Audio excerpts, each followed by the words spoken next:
Do you face challenges achieving what you want to achieve? Do these challenges hold you back from reaching your goals? Well, you're not alone. I recently had some setbacks with a hamstring strain and the flu, which have been getting in the way of me reaching my goal, which is to climb Pretty Hate Machine, which is a climb in Rifle, Colorado. It's Don here in Rifle. Just arrived. It's Saturday morning and almost afternoon, about a 4.5-hour drive. Pretty excited to be here. It's my introduction to Rifle for the year. Again, super excited. Hopefully this week I'll be able to get on Pretty Hate Machine and see how it feels. Hope my leg is holding up. I'm all over the flu, so really looking forward to it. Hey, this is Don. First day climbing a Rifle this year. Totally whooped me. Unfortunately, my hamstring isn't quite recovered, so I tried to get on Pretty Hate Machine and it ended up hurting, so I backed off and didn't want to re-injure it. And just really whooped. I don't know if it's flu or what, but I worked pretty hard today. It worked pretty hard, but I had a great day. So what more can you ask for?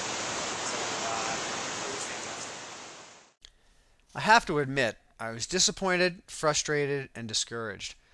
But on the long drive home, I started thinking about some of the athletes that I had interviewed from my book, 50 Athletes Over 50, and some of the challenges that they had.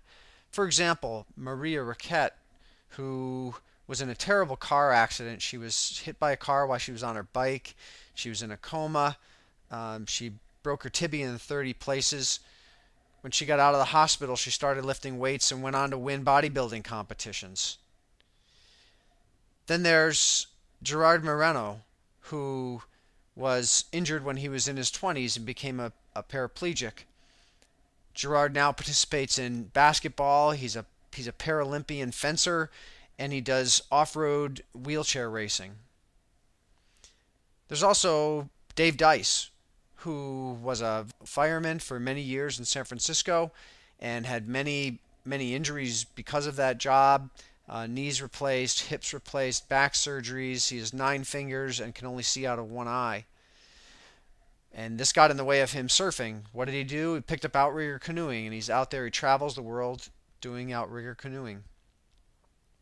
And there's Sandy Scott, who at age 64 was hit by a car when he was on his bike, broke his C1 vertebrae, which 50% of the time is fatal. Sandy's now 70 and totally cleaning up on the Florida cycling circuit.